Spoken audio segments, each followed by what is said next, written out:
Welcome back to Return on Podcast, guys, where we talk about the experiences, the obsessions, and the habits of the most successful e-commerce entrepreneurs. I'm your host, Tyler Jefcoat. And I just want to say again, guys, whether you're listening to this episode on one of the podcast players or on our website at selleraccountant.com or maybe on the YouTube channel, I just want to say thanks. Thanks for joining me today. I am excited. I get to interview a real monster in the Amazon space. His name is Mina Elias. Mina's the founder of a group called Trivium. They do a lot of brand management. He's also the CEO of a thriving supplement brand. And I think what I loved about this interview with Mina is he has just gotten in deep in the weeds. He's an architect by nature. He really likes to pluck at and dig at the actual minutia and develop repeatable processes. He's really good at experimentation and measuring those experiments. And so today, when you listen to this interview and you hear us dig into how to actually measure ROI when it comes to DSP advertising, how do you steer that DSP strategy for top of funnel versus middle of funnel versus bottom of funnel? How do you combine those, right? We're going to talk about that. And then you hear him talk about how do you finally put a handle on how to properly interpret spending money for Google ads in the hopes of driving that traffic to Amazon. How do you view that? What's the right way to measure and quantify that strategy? Because we all are trying to find ways to drive outside traffic to Amazon. It's difficult for all of us. I thought Mina had some really helpful nuggets, very practical, tactical takeaways. So I just hope that you enjoy this interview. Thanks again for joining me for the show. I'm going to dump you directly in so that you can enjoy our discussion about Amazon strategy and everything. It's time to maximize profitability and cash flow. It's time to learn habits and hacks from the best e-com CEOs. It's time for Return on Podcast with me, Tyler Jefcoat.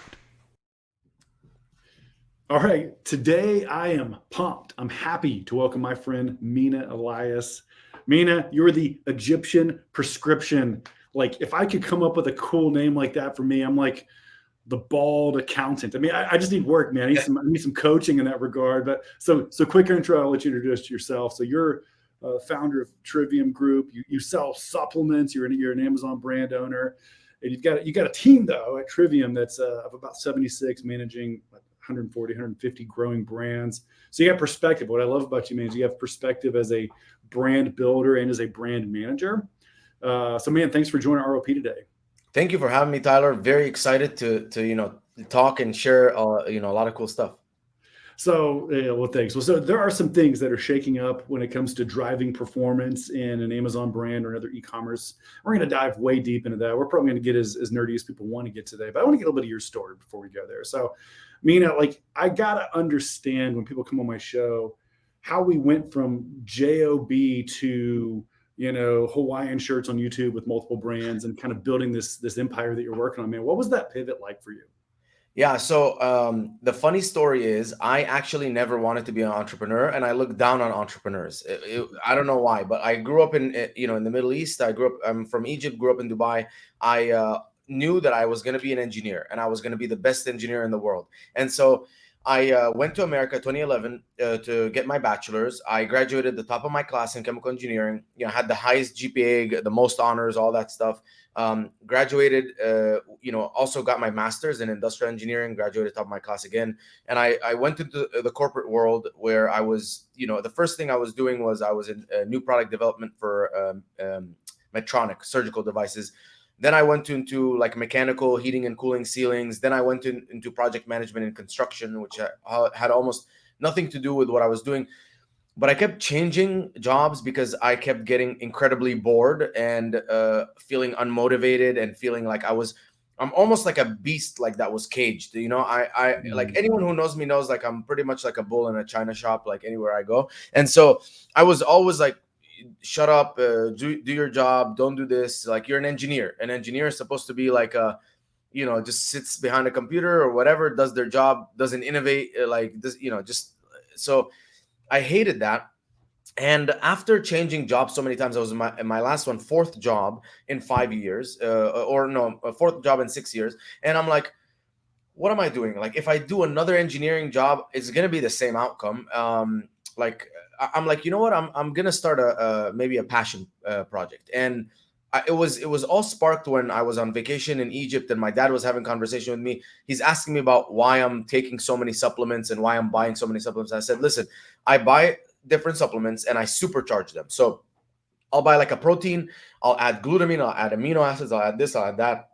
and I'll add some other things, and I'll buy a pre-workout and I'll increase the beta alanine in it, and so whatever. And he's like, why don't you make your own? And that whole thing sparked, like, I was like, what do you mean, like starting a company like that costs $100,000? It's all of these like preconceived notions that people have that hold them back in life, and I had all of them. I mean, if you told me, oh hey Mina, I own my own business, I'm selling stuff online, I'm like, dude, get a real job. Like that was my attitude, which is horrible. I'm not proud of it. So I went home and I did like a ton of research, and I'm like, holy shit, I can make an electrolyte powder for $5 and sell it for like 20 and be super competitive and make money. Obviously, if you're selling on Amazon, 5 cogs and $20, you're only gonna make like maybe $6 or $7 in profit. But I thought I was gonna make $15 in profit. And so anyways, I'm like, okay, this sounds like something I could do. I chose electrolytes because I'm an MMA fighter. I sweat like crazy. I was on keto and I needed like more sodium, and I used to drink chicken broth every day just to up my sodium intake. So I'm like, there's definitely a need for this in the market. I made the product, tried it on myself, worked, tried it on my teammates, they loved it.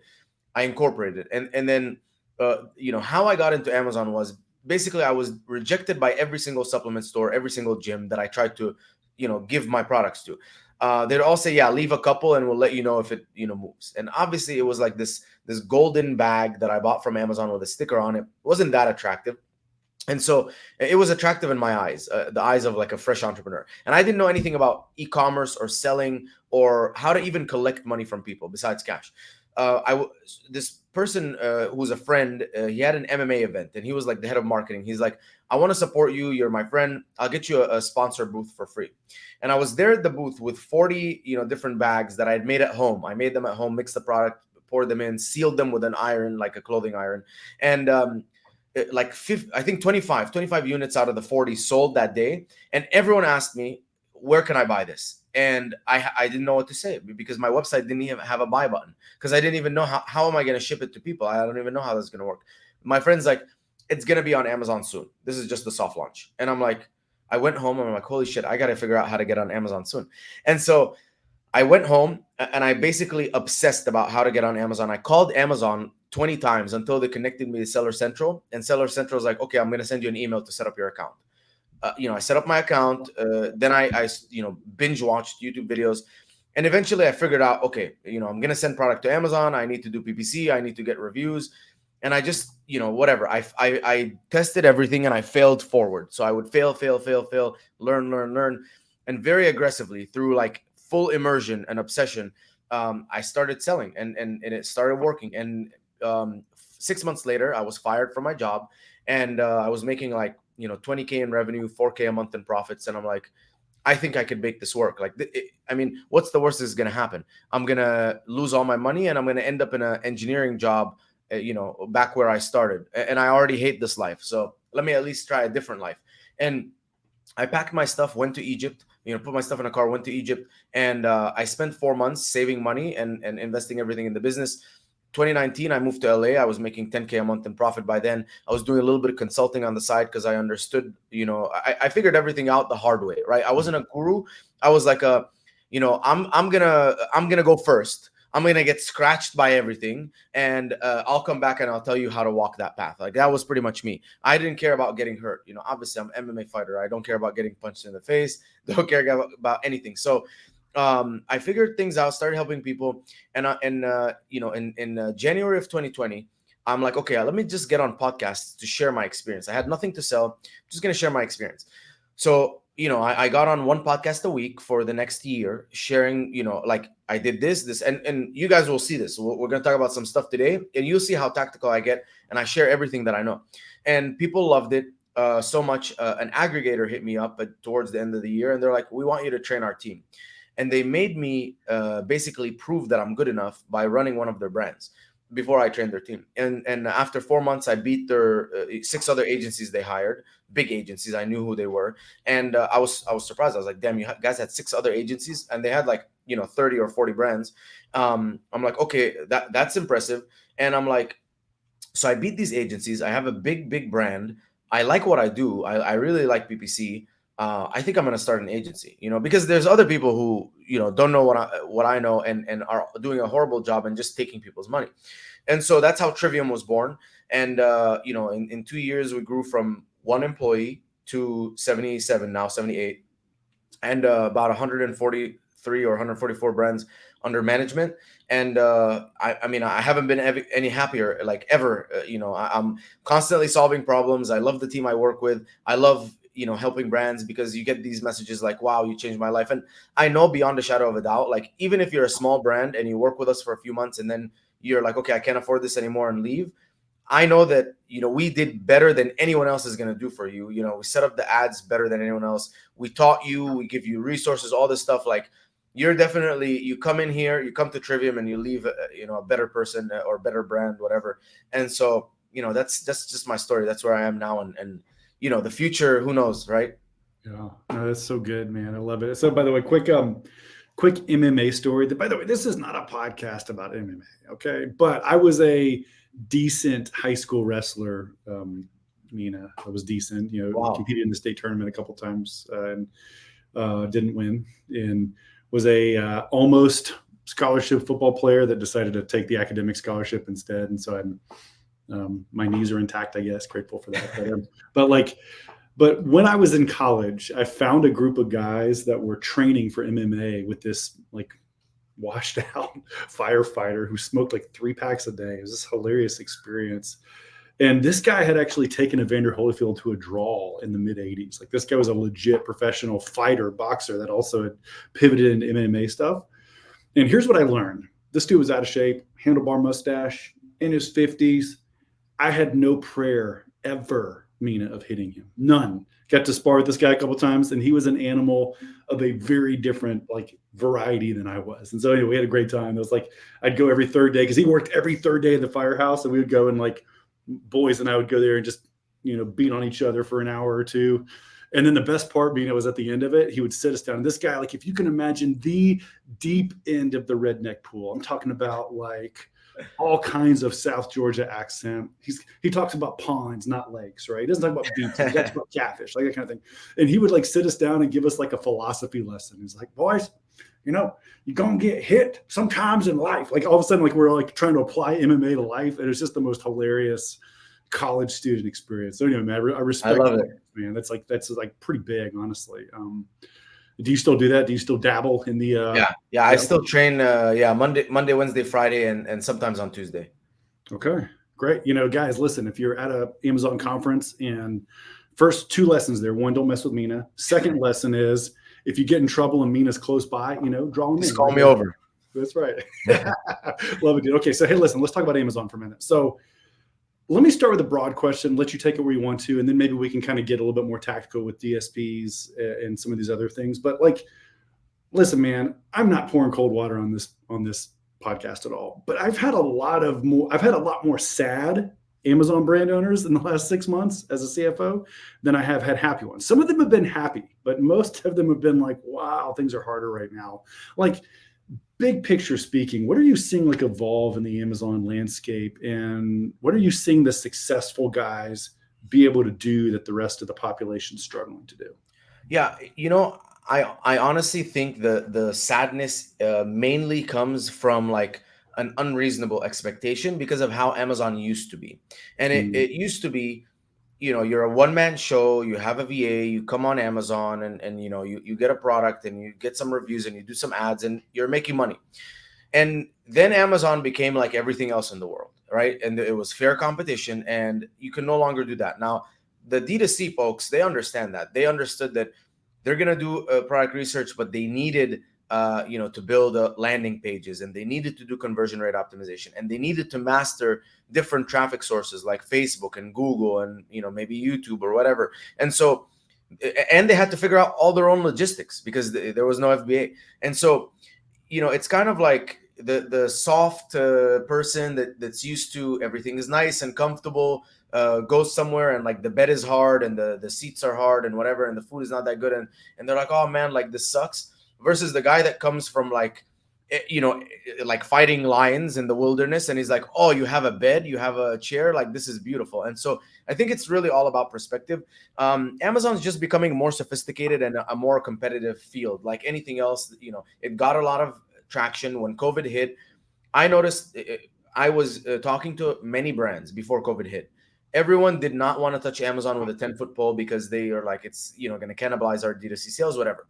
After COVID hit, every single brand I knew ever was calling me saying like, hey, how do we get on Amazon? How does Amazon work? How, like, I mean, anyone, you name it. So it, like, the competition grew. Everyone came in and started selling on Amazon, and so you can no longer get away with mediocre work. Now it became a lot more sophisticated. And so what I'm seeing is, you need to have a product that's better than everyone else. Like, legitimately, you need to have a much better product with a competitive price. You need to be getting reviews consistently.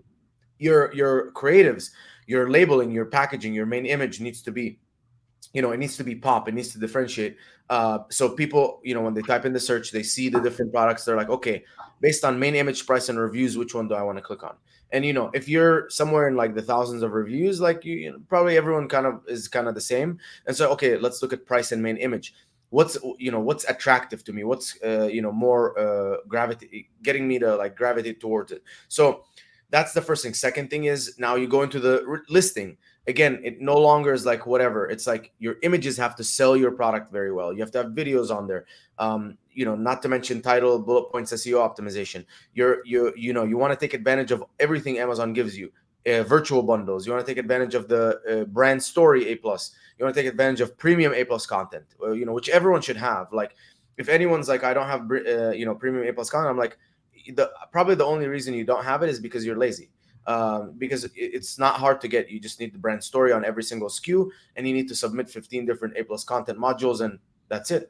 And it's not hard to come up with 15 because you can type different words in each one. Like, you can just be like, okay, I'm just going to change one sentence. Chat GPT, give me 15 versions of a sentence, and then just change it in every single one. There you go, 15 unique submissions.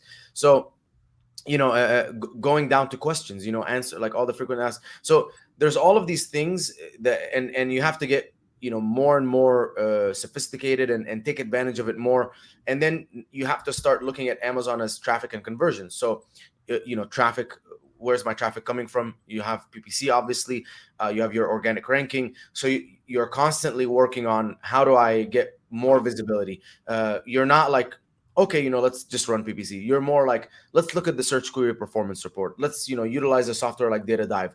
Where's everyone showing up that I'm not showing up? Okay, let me look at the search query performance report.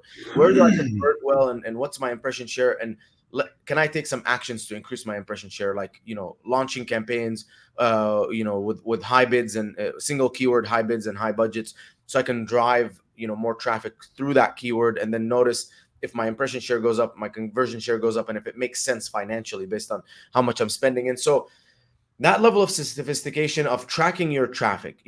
Most people, I ask them, I'm like, are you even tracking sessions on a daily basis? Do you track your cost per session?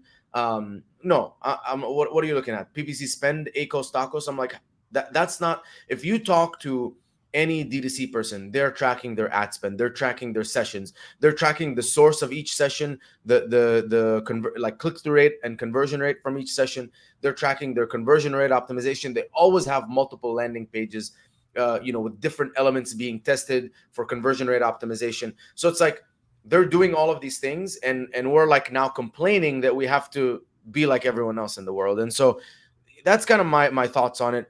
Maybe it's a little bit harsh towards Amazon sellers, but honestly, it's the sooner that you become that person, you're going to have an edge on everyone else.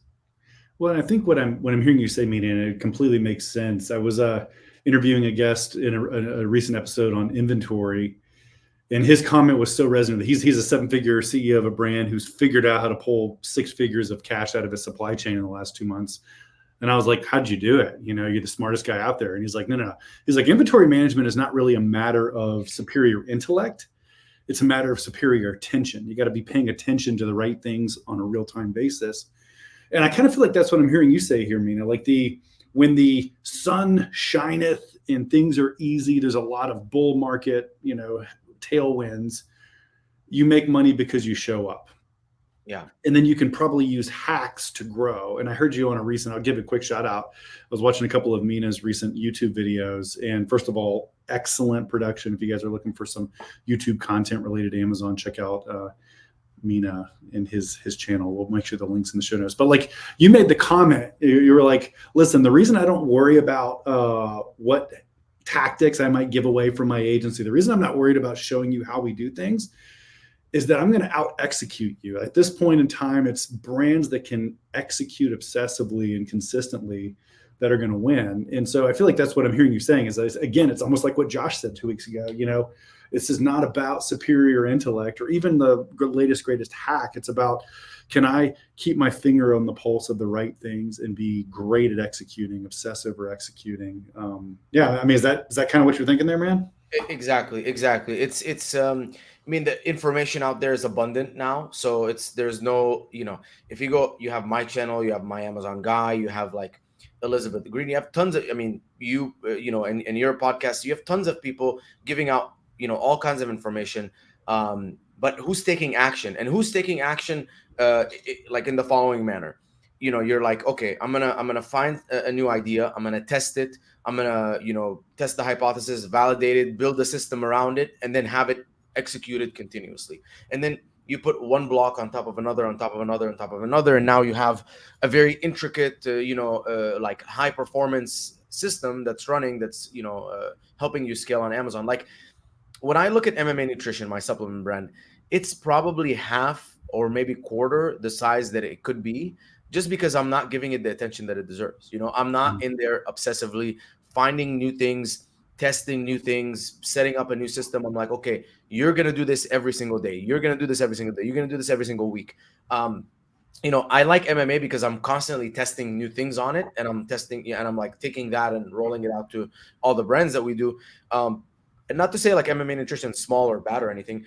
It's good, and I'm growing it, and I'm testing new labeling. I'm launching new stick packs because the stick pack market now for electrolytes is a lot bigger than the regular market. We're trying like different coupons and we tested the Google Ads to Amazon DSP all on MMA. So it's definitely a great sandbox, but it's like I could tell it's all about how much effort you're putting in. And the one thing that always I tell myself is like, I don't have an 8-figure agency because I'm not an 8-figure agency CEO, and that's that. So if you're on Amazon right now and you don't have a 7-figure or 8-figure, it's not because of Amazon or this, or it's because you're not an 8-figure CEO. It's because you haven't mastered, like product selection and product positioning and the graphic designs and logistics and operations and team and all of this, like all of these things you need to master so you can get there. And if you haven't mastered them, it's not because of Amazon, not because of anything, but who you are. Man, I love that. I think that's that internal locus of control, that idea that the bottlenecks are always at the top, right? The idea that we can improve as leaders. So I think that's good. Well, hey, let's get tactical. You talked about some of the tests that you've been running with your own brand and then for your clients. Can we talk about DSP? Because I feel like DSP is one of those categories that comes up a lot in my discussions. And I don't know if everything your peers, these other agencies out there say, I don't know if those are always true things, if they're like BS smoke. Like, what are you seeing that helps the average $1 million seller differentiate between BS and truth in terms of deploying DSP to make money, to actually make money with their brand? Yeah, perfect. That's a very good question. So DSP, basically Amazon demand side platform, is a different advertising platform where you can utilize Amazon's audiences. So think like I can basically build an audience of everyone who's purchased your product or purchased my product, or maybe everyone who's viewed your product. You know what I mean? And so I can build these different audiences. There's audiences based on products and behavior of that with that product. There's audiences based on demographic. There's lookalike audiences. There's all of these different audiences you can build. So use audiences, and then you have placements. So you can advertise on Amazon desktop, Amazon mobile web, Amazon mobile app, or Amazon third party publisher sites. IMDb is owned by Amazon, so you can advertise there, but you can also advertise on any of the third party publisher sites, like think like magazines, like online magazines and stuff, like places that drive traffic. Is Kindle part of that, Mina? Is Kindle part of that universe now? I'm not sure. I'm not sure. I want to say I part don't of it think is. I want to say like Prime because you're right. Amazon owns so many properties now. But anyway, it's a way to get your products out there that are not yeah. keyword related directly on the platform. Exactly, and it's not keyword now. It's just audience. DSP is all audience based, and the final piece of the puzzle is creative, right? And you choose a certain creative. You can have, like, we prefer responsive e-commerce, so think of sponsored display. Like, it just takes the creative from your listing, or you can have custom creative, which I don't recommend because we haven't seen it work.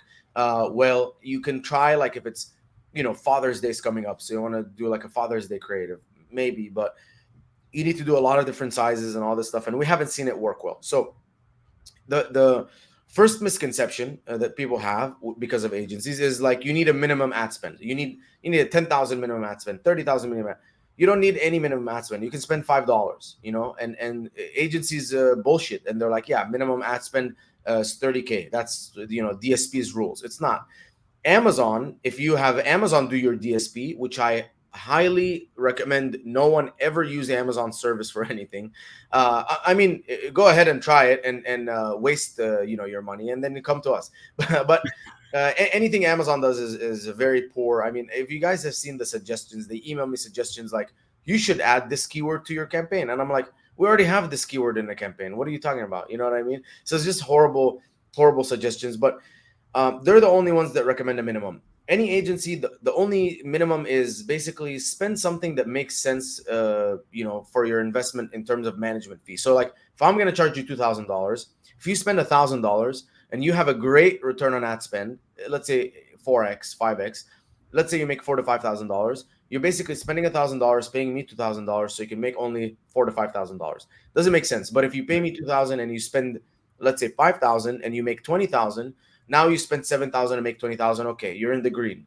If you spend $10,000, like, my fee becomes less and less of a percent of whatever because of that. There's a lot of agencies that do percentage of ad spend. Makes absolutely no sense. Like, why would you give someone a cut of what you're spending? Then obviously the incentive is to spend more. Mina, by the way, I just want to step in there because you just said something that is like my biggest pet peeve. When you talk to marketing friends in the space, and I have lots of them. You and I both have lots of them, by the way. None of these guys are bad guys, but, like, if you're not incentivized to generate profits, this is CFO boy coming out here. Like, if you're not incentivized to generate profit and are instead incentivized to spend ad dollars, you're automatically on the wrong page. Like, you're starting from a position where you're likely to fail because you're likely to overspend testing. And instead of being accountable for really, anyway, I just want to, that's an amen. What you just said is absolutely true. And it's a real struggle when your core driver of your marketing fee is not how much money I make, it's how much money you spend that I own before you spent it. That doesn't make any sense. Absolutely. And then, percentage of revenue also, like, unless you have zero external activities, maybe that could work. By the way, just always run, your pricing agreement by a CFO like Tyler, because I mean, that's what I've found, like, a lot of benefit in using my CFO is like, what do you think of this? And then he starts questioning me. He's like, well, what about the market? Like, how's the rest of the market? Well, what about this? Well, how can we make sure that this happens? And so it's like all these questions, and if you'll know if the agency is aligned with you or not.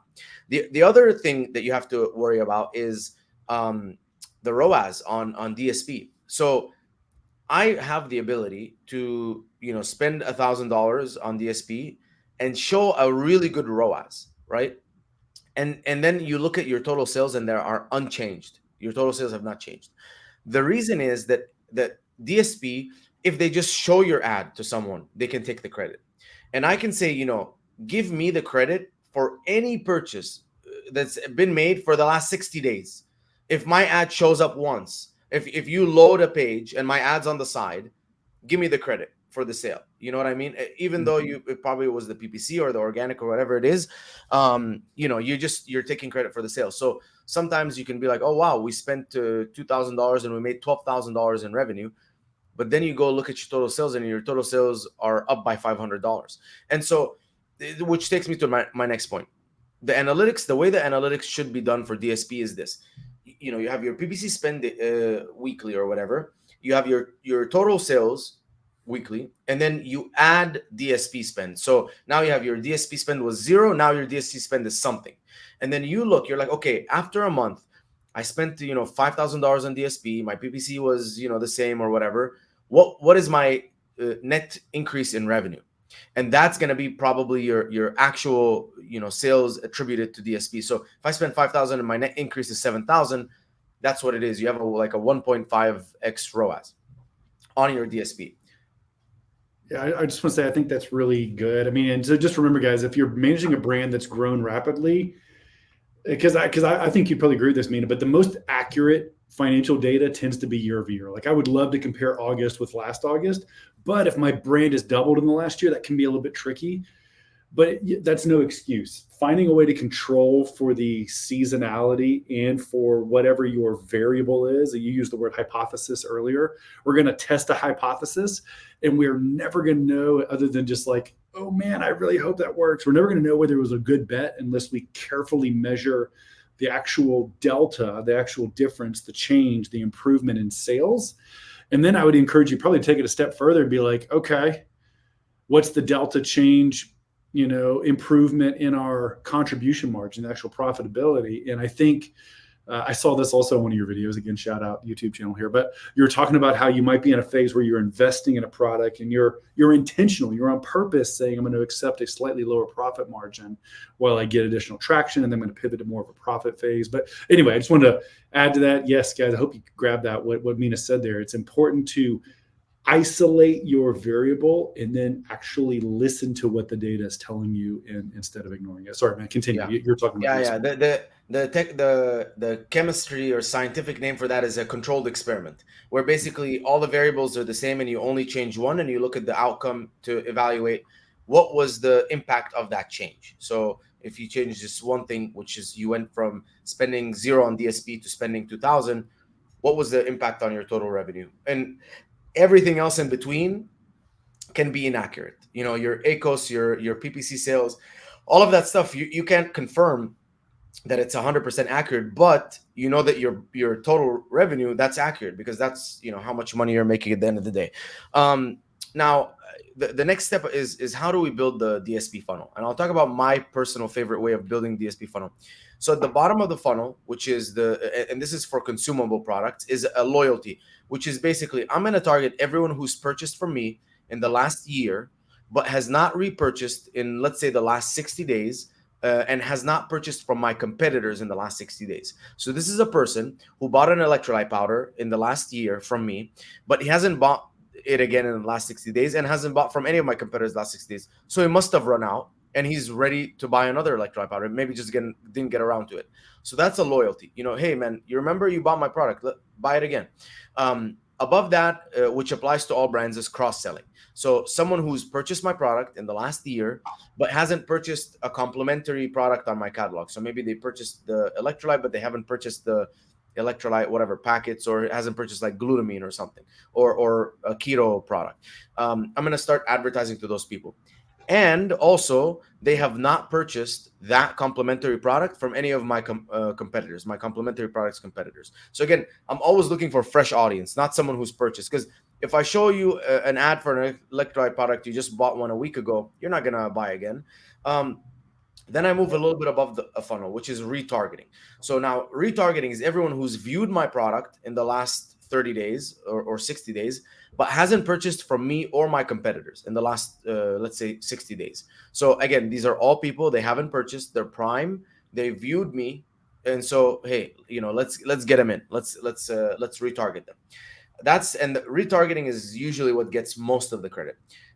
So that's kind of the bottom of the funnel, right? Then we move into like the mid funnel, which is competitor targeting. So I can target everyone who's purchased my product, everyone who's purchased my competitors' products in the last 120 days, but hasn't purchased any of my competitors' products in the last 60 days. So now and hasn't viewed my product at all. So now I'm going for my competitors' fresh audiences. but these are people who purchased from them. So they purchased from them, but they didn't purchase another electrolyte powder. Maybe, they're not interested, or in those products. Maybe they should see mine. Or we can go everyone who's viewed my competitors in the last 60 days, hasn't viewed me, and hasn't purchased from my competitors at all in the last, let's say, 60 days. And so again, these are people that are definitely in the market. They don't have an electrolyte powder on their hand. They viewed my competitors. So a perfect example would be like Liquid IV. Liquid IV is a monster, LMNT monster. They're machines. They're doing 5 million a month on Amazon, like with one product. And so they're driving all of this traffic to their listing, and some of them is not converting. And so if I'm like, okay, show me everyone they've driven to their listing that didn't convert, and let's show them my product. Maybe they didn't buy Liquid IV because they have sugar and they want a sugar-free one. Perfect. So that's competitor targeting. Complementary product is the exact same thing. However, it's a complementary product. So everyone who's purchased complementary products but hasn't purchased me or my competitors, everyone who's viewed complementary products but hasn't purchased me or my competitors, or even viewed me, right? Because I want like fresh audience, because anyone who's viewed me is getting caught in the retargeting. So that's the middle of the funnel, and then you go a little bit top of the funnel. So now we're talking about like in market. So there's an audience overlap report. Basically, it tells me everyone who's purchased my product has a certain percentage overlap with a different market. So everyone who's purchased my product has an 87% overlap with the keto market. Everyone who's purchased my product has a 60% overlap with the fitness market, whatever, in market for fitness stuff, or nutritional supplements. And so I can start going after those markets. I can start going after demographics. So I can say, hey, demographically, these people, purchase my product. I'm going to go after them, and so on. And there's also contextual targeting. The top of the funnel usually doesn't do that well. Middle of the funnel does well, and its whole purpose is to bring people into your funnel that were not in your funnel. So people that have never visited your listing, we want to get them into the listing, and then we're going to retarget them. So to get them into the listing, the main KPI in the middle of the funnel that we're tracking is click-through rate and detail page view rate. We don't track ROAS at all, because anytime someone sees your ad, they're going to get served the retargeting ad right away. Unless they see your ad once, they click and buy immediately right then and there, and it rarely ever happens. And so that's why you don't care about ROAS. You care about click-through rate and detail page view rate, because it tells you that these ads are driving people to your funnel. And then once you get to the bottom, you have your retargeting. So keep retargeting separate and keep the loyalty separate. Loyalty is basically where I'm looking at, like, I need the highest ROAS possible. Retargeting, that's where I'm also looking at the highest ROAS possible. And then when I want to see the effectiveness of my DSP as a whole, I sum all of my mid-funnel and my retargeting ad spend, and I sum the sales, because it's probably going to be all the sales are going to come from retargeting. The spend is going to come from all the different funnel segments. And then you look at the true ROAS that from your DSP funnel, which again, that's going to kind of give you an idea of how your DSP is doing in DSP, but then you have to track total sales delta increase, so you can see like the effectiveness. And that's kind of how I build the DSP funnel. I think that's really good. So it's curious. So first of all, I think what I took away from that discussion, which is, guys, that was technical. That was also really tactical. So like, you guys, rewind and listen to what Mina said there. Right? I think understanding which element of the funnel you're spending money to attract traffic to, and then understanding how to properly measure in context a dollar spent here at the top of the funnel versus a dollar spent in the middle or the bottom. I'm just curious. I don't even know if this might be an idiotic question, but like, let's say I have a $10,000 budget for something like DSP. Do you have a recommended kind of pie chart split of top, middle, bottom funnel? Like, how do you guys normally do that strategically? Yeah, good question. So you probably can do 1,000 on the loyalty, 2,000 on the retargeting, and then the rest I would split. I'll try and put, like, let's say, so you're left with 7,000. I would do like 4,000 on the competitor targeting and 3,000 on complementary product targeting. That's how I would split it. And usually, like, the bottom of the funnel, you can't put that much budget into it because there's not that much people at the bottom of the funnel. They convert very well, but it's just a small pool. This is really great, man. Well, so here's what I think I want to do. I really do want to land the plane here in a minute, but I did have one more question for you, because you had mentioned something about Google and Pixel Me. Would you give me, is there something that you guys are doing right now to create profitable funnels using Google and Pixel Me to rank on Amazon? Yeah. So this is something that I realized is, everyone looks at Google ads, like, using Amped or Pixelme, whatever. They look at it as a profitable source of traffic, but it's not, and it never will be. Okay. Most likely it will be. Maybe if you're a very expensive product, maybe. But generally not, for two reasons. Number one, Google traffic isn't that warm. It's usually cold. And number two, attribution's completely messed up, right? Amazon doesn't capture the conversion attribution well enough. And maybe if someone goes in and immediately buys, that's fine. But if someone goes in, doesn't buy, and then later, like, buys on Amazon, it won't get caught. Or sometimes, just attribution is not that good. So the way that we started looking at Google is like, we use it for ranking organically, which is like, okay, if I can spend $100 on Google and get my rank to go up, let's say from position 60 to position 15, and that means I'm going to get $500 more in organic sales from that keyword, that's a win. So the exact same way that we do this is, when we add on Google, we track the ad spend on Google and we track total sales. The second thing that we track, which is, it's good to track, but you shouldn't really worry about it too much, is your organic rank. So you're tracking organic rank. I started position 60, now at position 15. Wonderful. That means the Google ad is working. And then the final piece of the puzzle is, you go into the search query performance report. You benchmark the number of impressions you're getting, which is basically the total impressions of the keyword times your impression share. You look at the number of conversions that you're getting and your conversion share, and you're like, okay, cool. So based on these numbers, I used to get 1,000 impressions. Now I'm getting 3,000 impressions. And the only thing that I changed was the Google ad. I used to get 10 conversions. Now I'm getting 30 conversions. And so now I can tell this Google ad to Amazon is working, because I'm tracking the keyword. I'm tracking its my personal impressions increase, my personal clicks increase, my personal conversions increase, and as a result, I'm like, okay, I'm spending $1,000 on Amazon. It seems like it's driving, $1,000 in Google. It seems like it's driving $5,000 more in revenue because of the rank improvement. How's my total sales? Oh, it looks like it grew by 4,700.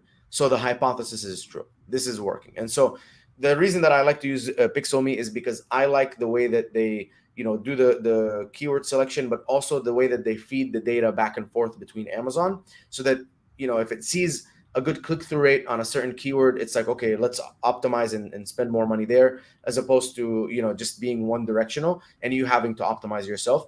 But yeah, that's we've been doing that. It's been very effective. We rolled it out to a lot of clients because we're like, and it's not expensive either to implement, but it's like, we want you to start ranking better organically, so that we're not so heavily dependent on paid ads. Yeah, I think that's a really, because this is a question that you and I wrestle with constantly, Mina, is how do I drive outside traffic to Amazon? And it may be that we need to reframe that question. That's what I'm hearing you saying, is we need to reframe the question to not just be, how do I drive profitable non-Amazon traffic to Amazon, but how can I leverage non-Amazon traffic sources to basically game the algorithm and get a little bit better organic, because my overall, you mentioned like kind of blended ROAS earlier, my overall brand performance can improve. And instead of just competing on the bids on this keyword, I can send traffic in that has my organic rank. I think that's really clever. And I think measuring that and understanding, like you said earlier, how can I have a controlled experiment, isolate the variable, and really determine, okay, this was a good experiment, this was not. But it sounds like it's a pretty cheap experiment to run. Like, I think you guys yeah. It's not hard to run, really. It's not hard to run. And if you understand analytics, and again, you don't change different things. So if you're a person that's like, well, I increased my ad spend, I changed my main image, I ran Google ads, I didn't see, I don't know if it worked or didn't work. I'm like, obviously. But if you keep everything the same, and you're like, okay, I'm just gonna add $300 this month of Google ad spend to two or three different keywords, and see what or whatever, like $300 a keyword, so $300 times 3 keywords, and see what happens to those keywords and what happens to my total sales from that $900 in ad spend. Okay, I spent $900, I made $3,000 more in sales. Great. And who knows, maybe you lower your budget on those keywords and your rank stays the same, because you don't need as much. So yeah, that's kind of what we're doing and what we're working on right now with Google Ads. So quick, want to make sure people understand a little bit more about Trivium. Obviously, you guys are an Amazon agency. You guys sound like you can do a lot. But like, let me ask you the question this way: the person listening to this or watching this on YouTube who would benefit the most from giving you a call or finding your website and reaching out would be feeling this pain. Yeah. So basically, they feel like they've gotten their brand to a good point, but they're just doing too much, and they need a very strong team that is going to come in and they're going to run all the operations in their Amazon, so they can focus on being the CEO and growing the business. That's the person. So you come in, you plug a team. It's a well-oiled machine. There's 5 people on the team. Everyone has the role. Everyone does everything perfectly. All the reporting is exactly the reporting you want to see, and it's just like, okay, here's our budget. We're going to go hard. We're getting reviews. We're running, Google Ads to Amazon. We're doing this. We're doing that. The team's running. You're like, you wake up and you're like, can we try this? I want to do that. We have strategy, but it's like, you need to be that, like the CEO, the visionary. You need to actually be the visionary. You need to step out of the operations. Love it. Mina, before I let you go today, I want to ask a question I ask everybody that joins the show here at ROP. Is there a practice, habit, hack, rhythm that you have employed that you feel like gives you an unusual edge or return on investment for your personal energy? Yeah, my biggest thing was sleep optimization. So I got a Whoop, and it's a WHOOP. It's a Whoop band, and basically I wear it, and it tells me my heart rate variability and my recovery every single night. And then I started split testing different factors to see what affects my sleep performance the best. And here's what I found. Number one, I sleep in 67 degrees. So colder, better. Complete blackout as much as possible. Remove all electricity from the room. So anything electrical, phones, whatever, no TV, and put it all outside, so that there's no possible radiations. No food 3 hours before bed. No water 2 hours before bed. I try and make sure that I'm not in a situation where I have to wake up and use the bathroom. No any activities before bed. You should be completely winding down. Screen time, the more you can cut it out before bed, the better. And consistent sleep time.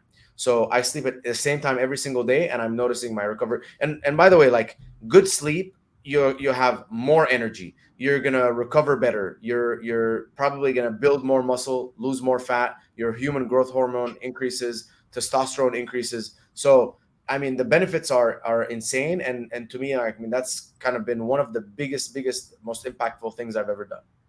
Mina, that is so powerful, guys. Sleep hygiene, do the little things well to get better sleep. Would just affirm what Mina just said there. Well, Mina, thanks for joining Return on Podcast today. We'll make sure that there's links to your YouTube page and to the website, and make sure people can find you. Just grateful for your time, man. Thanks for joining us. Thank you for having me, Tyler. All right, guys. Thanks for sticking with Mina and I through this episode of Return on Podcast. Listen, your time is valuable. You've given it to us, and we hope you glean a couple of nuggets, a couple of tactics, a couple of mindset shifts that might help you make more money, be more successful in your brand building quest. And so until we see you next week on the show, take care.